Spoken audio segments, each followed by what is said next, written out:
KW-05. It's the end of the world as we know it, and I feel fine. When talking about the end of the world, we're almost never talking literally. The spinning ball of rock is pretty immutable, and it would very much take the heat death of our own sun to seriously affect its inherent Dasein in any geometric kind of way. So we mean it figuratively, which is fine. And as we know from a million motivational posters, an end is just a beginning. Or, as I prefer to think about it, melting and freezing are the same thing, man. Just depends on your perspective, and which direction time moves in, I suppose. The difference this time around is that most perturbations of the lived experience of the human race have resulted in an increase in luxury. The wheel, agriculture, the printing press, antibiotics, the fractional distillation of crude oil, electricity, all made things generally better for generally everyone. It doesn't even really matter what the cause of the next existential upset is going to be. We're probably not wrong in assuming that what comes after it is going to be bloody awful compared to what we have now. All of which is probably somewhere towards the root of my being slightly annoyed with myself for not making fast enough progress in things. I tried to make a time-lapse video of myself preparing one of the roundwood elements of the tomato house. I set up the camera to create a video of 2 minutes in length from a recording time of half an hour. I'm getting faster in the fabrication, and I figured half an hour would be enough to make an interesting video.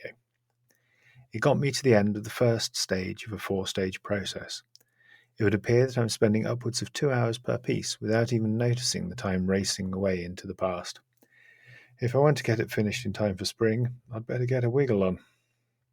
And so, for my own benefit as much as for general consumption, a rundown of the overly optimistic list of all the things I want to make this year. The tomato house. We already know about this. I've not talked about anything else for weeks, and frankly, Ben, it's getting boring. Hot water system for the showers / heat exchangers. We made the version 1 heat exchangers last summer. I need to construct a frame to mount them on. Obviously, I have an idea that is cooler and more complicated than it needs to be, so I'm going to do that. The picture of me crouched over a wooden construction at the top of this newsletter was what I did this week to distract myself from endless tomato housing.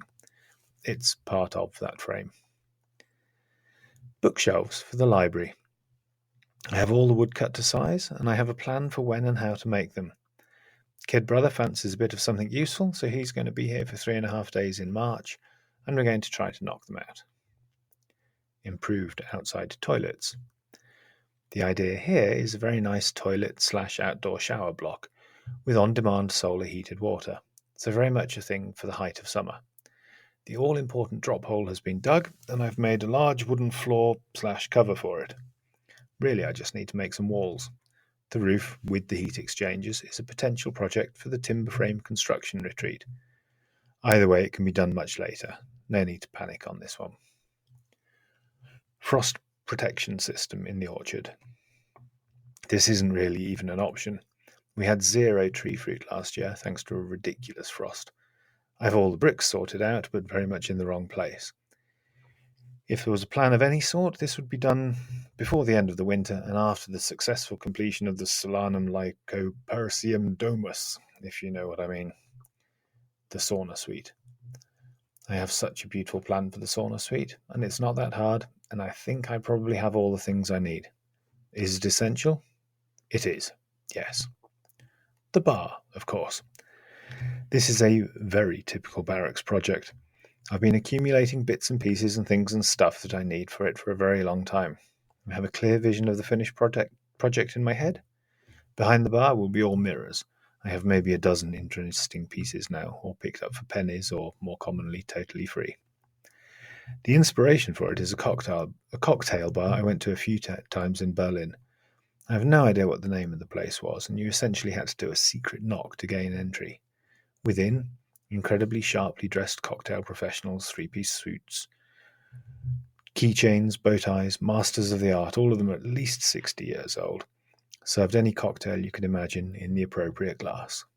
If the appropriate glass was currently in use, it would be gently suggested that perhaps Sir would prefer a different selection. Divine in its silliness. I can't really imagine this happening this year. But I do have a one very important log that is essential to it, and I am irresistibly drawn to chopping it up appropriately every time I walk past. The beech hedge. The Forestry Commission appear to have decided to chop down a huge number of trees bordering the barracks. This will render us visible from the road. So I plan to grow a hedge of 2,500 beech trees all along that one side. And in 20 years' time, we will have a spectacular living beech wall 10 metres high and a metre thick. And if I happen to put a metal link fence in place, which gets absorbed by the growing trees that might accidentally destroy the chainsaw of anyone trying to fight their way through it, they can appeal to the court of diddums. This gets a 1 out of 10 for completeness, as I've written an email to the man who sells beech saplings for a snip. But even at 50 cents each, fingers crossed, that is €1,200 dollars. I will buy them in lots of 100 when finances allow, I think. Pumped hydro energy storage. I've run some numbers. It should be possible. It's certainly a flipping brilliant idea, but thinking sensibly for a moment, it also comes under the heading of too much fun. I'd do best to forget about it for a while. Grow all of the delicious and nutritious food that I and 3 pigs can eat in a year. Must not forget this one. Let's see how we progress. There's still plenty of winter left to do useful things in. And with that, I shall see you all next time. Much piratey love, your Pirate Ben. XO. XO.